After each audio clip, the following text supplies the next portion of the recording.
Hey guys, today I'm going to be doing something that's sort of like a wrap-up, and it's going to happen on Tuesdays just because it's like the only day that I feel willing to put it up, and it's my only day off from school and work, so we are able to do it today. I probably won't be doing any real reviews, but in these weekly wrap-ups I will be telling you the books I'm reading right now, the books I've read in the past week, and my to-be-read pile. So in this video you'll be seeing the books that I have read in the past week, so you'll get my sort of a review on them. I will put a link to my Goodreads. You'll get a full review there, and my blog site where I also put those reviews, and also my photographs. So those are the two places that you can find my review. But here you'll just get like a small snippet of what I thought and my rating. So let's begin with the books I have read this past week, and the first one is An Abundance of Katherines by John Green, and I liked it. I had issues with Colin, who from the very beginning just felt weirdly whiny and then very full of himself and just blind to his own jerkiness and jerkfulness. I don't know how you say that, but you know, he was a jerk. You know, he acts like it's all about him.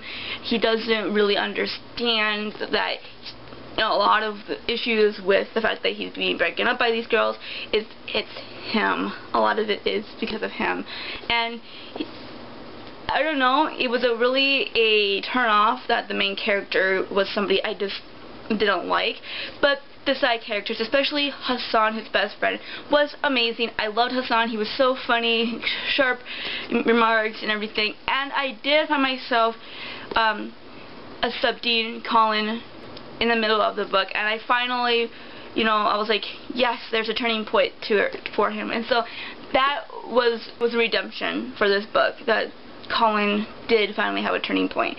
I just didn't think that this guy was ever going to change or admit, you know, that he was in the wrong, and he realizes, and whatever. It's just a really good book. I give it 3.5 stars. The next book that I have read is The Narrator of the Life of Frederick Douglass, an American Slave. I read this for my class, my English class course, and I really liked it because it gives you an honest, personal portrayal of what a slave had to go through, and it's pretty much an argument against slavery, so I thought that it really did well in doing that also. Frederick Douglass, if you do not know, he was a vital part in the abolition. I just find that it was really cool because he wasn't just fighting for slaves. He also had other fights that he was fighting for, or other causes that he was fighting for. One of them being actually women's rights. So I found that very interesting to know about him. The next one is Animal Farm by George Orwell, which is a fairy tale that it's a parallel to the Stalinist Russia, and I found it amusing but also sad because of what this author's saying about Russia. And if you know your history and you've studied in your school or college, whatever, you would understand what this parallel is and what happened in Russia during that time when Stalin was in charge, and totalitarianism became a part of that country. I don't know, it was a really good book if you want to try to find that connection. But the writing was kind of essay-like. Maybe that was the point. But yeah, there were several characters I liked. Molly and Boxer. Those are the two characters that I absolutely loved in this book. But overall, it was just kind of bland. I did find it really cool that I was able to understand what was being said and everything. But yeah, it wasn't the best book for me. I read it in like a couple of hours, and yeah, well, it's okay. 3.5 stars for this one. The next one is Disappearance by Bentley Little, and I'm not going to really talk about what it was about because it was such a horrible story. The writing was bad, the story was mediocre, the characters were unconvincing, and I gave it like I gave it 2 stars just because even though the story was mediocre, the mystery of that story was actually well done somehow.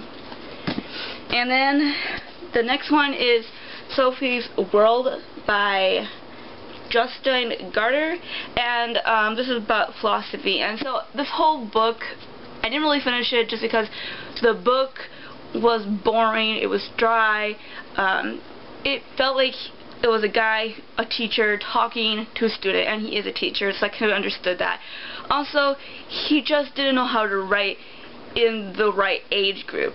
The girl, the main character, is supposed to be, I found out, almost 15 years old, but she sounds at the very beginning like an 8-year-old, and that was a huge turnoff because he just couldn't be accurate in the way that this girl would actually act or sound like or even talk like. So that was just really bad, and I didn't like that. It felt like even when it was her perspective, it was like, I don't know, very too structural, too much like a teacher talking, and everything was just bad.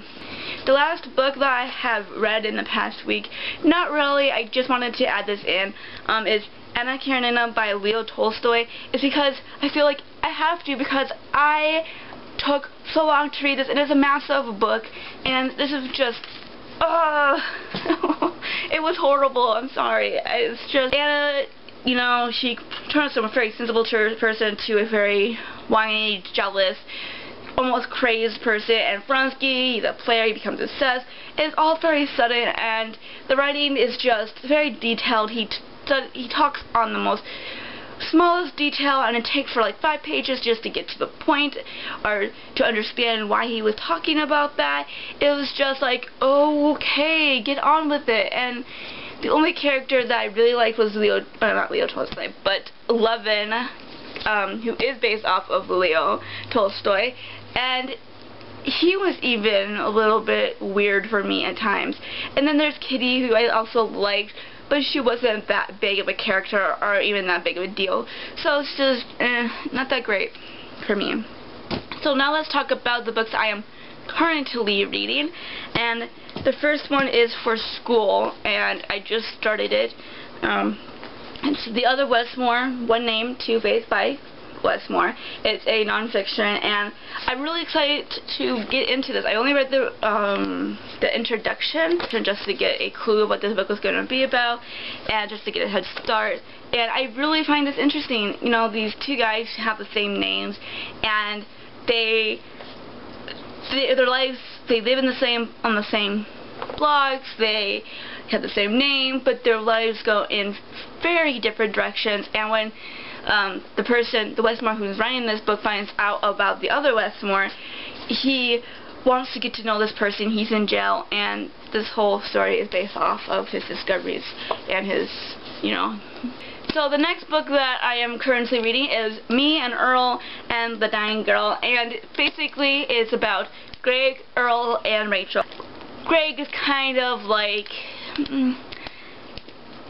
he's a slacker basically, and his mom forces him to become friends with this girl who has leukemia named Rachel, and him and his best friend make films together, films loosely said because they're not really that great, and it's just a weird, crazy book full of almost nothing but ramblings about his life and what's happening with him and this girl and Earl, and it's funny and it's crazy and it's strange, and there's a lot of dirty words going on in there, which kind of turns me off to a point, but I really do like this book. It's so strange that I'm liking it, and yeah, it does drag on a little bit, I feel, but look, I'm almost done. I'm like anxious to get done because I have so many books to read.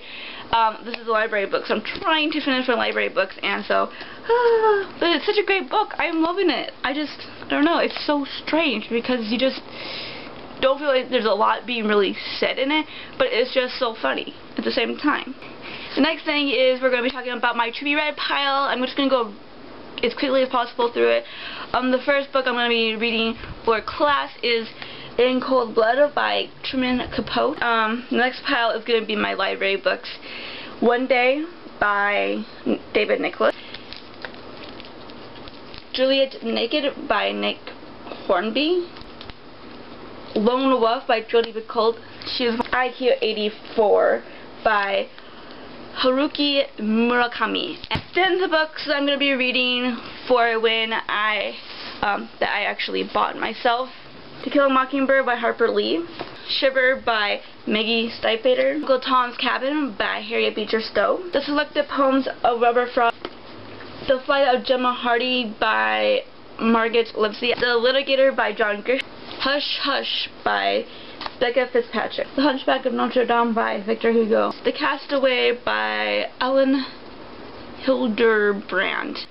Aragon by Christopher Paolini. So that is it. Again, from now on, you'll be seeing these weekly things on Tuesdays, and mainly it'll just be any books I've gotten from now till then, and whatever books I have finished reading and I am reading at that point. So, yeah, we'll see you then. Bye!